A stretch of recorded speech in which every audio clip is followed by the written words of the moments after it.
and finish your conversations. Thank you. I heard some great things. I also heard a lot of comments about how hard it was to read, and I agree with you. So what I'd like to do now is I'm going to let you into my brain so you can see how I'm thinking. So when I sit in that blue chair, you know that I'll be doing this. I'll be thinking, but I'm going to think in a way you can hear me. So I'm going to think out loud. So the second I sit in that blue stool, I'm going to sit down to read my First Amendment, as if the teacher said, go ahead and read this document. And I'm going to let you into my brain so you can see all the things that I'm thinking of when I read the First Amendment for the first time. Are you ready? Here I'm going, now over. The First Amendment. Well, I know that's one of the additions to the Constitution.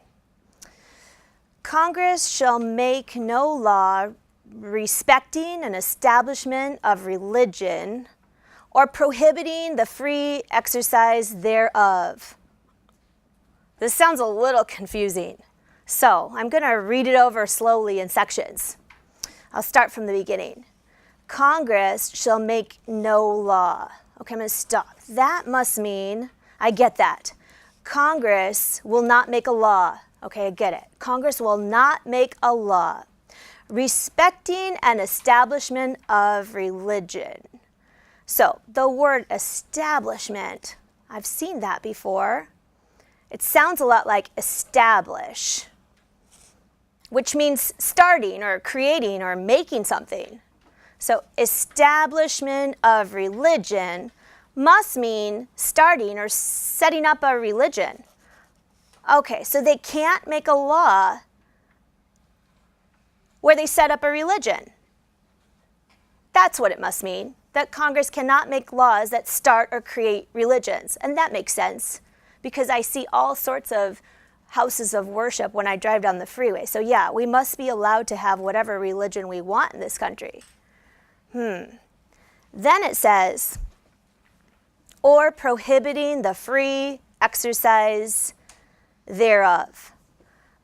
Prohibit or prohibiting. I've seen that. I've seen signs that say smoking prohibited. So that must mean you can't. It must mean you stop or prevent. So prohibit or prohibiting must mean prevent. Free exercise has to do something with practicing something for free. So when it says prohibiting the free exercise thereof, it must mean that Congress cannot prevent anyone from participating in their own religion. I get it. So Congress can't tell us what religion to be, and they can't prevent anyone from practicing a religion. Oh, it must be freedom of religion. I think I've heard that before. So people must have the ability or the freedom to follow any religion they want, and the government cannot make them follow one religion or another.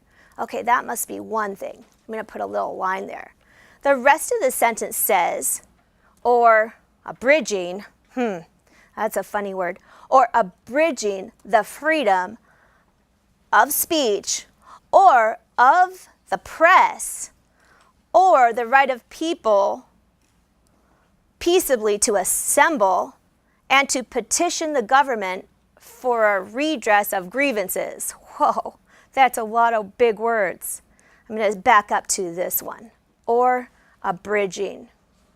I have never heard that word before, so let me think. Oh, I remember. I saw it on a dictionary once. It said, the Webster's Unabridged Dictionary. Oh, and that means that it was smaller. It was unabridged. It means it was really fat. So abridged must mean the opposite of that, which means to cut short or to restrict. Okay, so this must mean that Congress cannot restrict.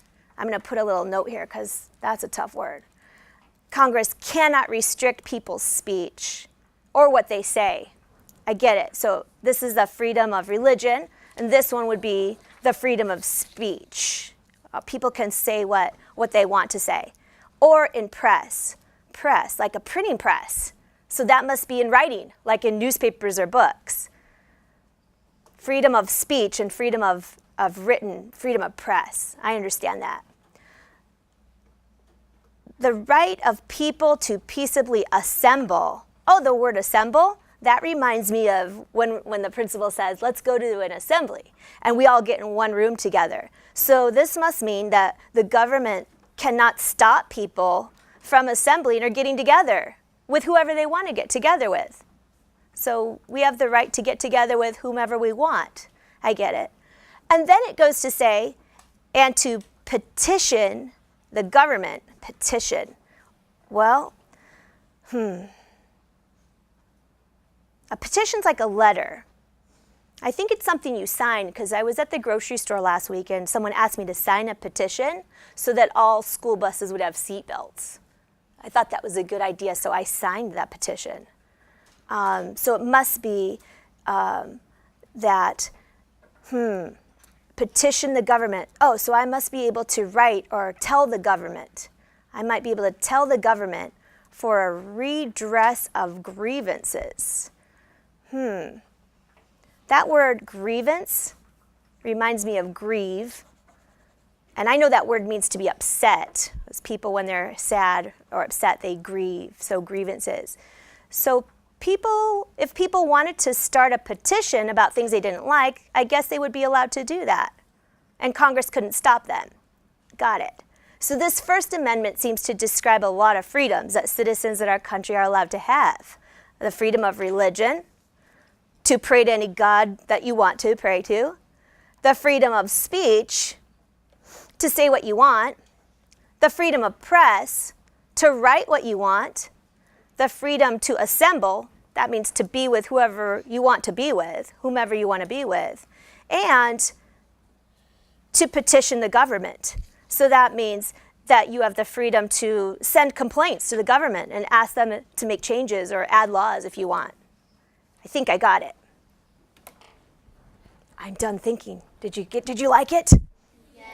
It took me a long time to go through that document, didn't it? Because I had to do a lot of thinking, and I had to think about words individually. Because it's a hard document, and sometimes reading can be a tough thing. You have to really dig deep to get meaning out of it.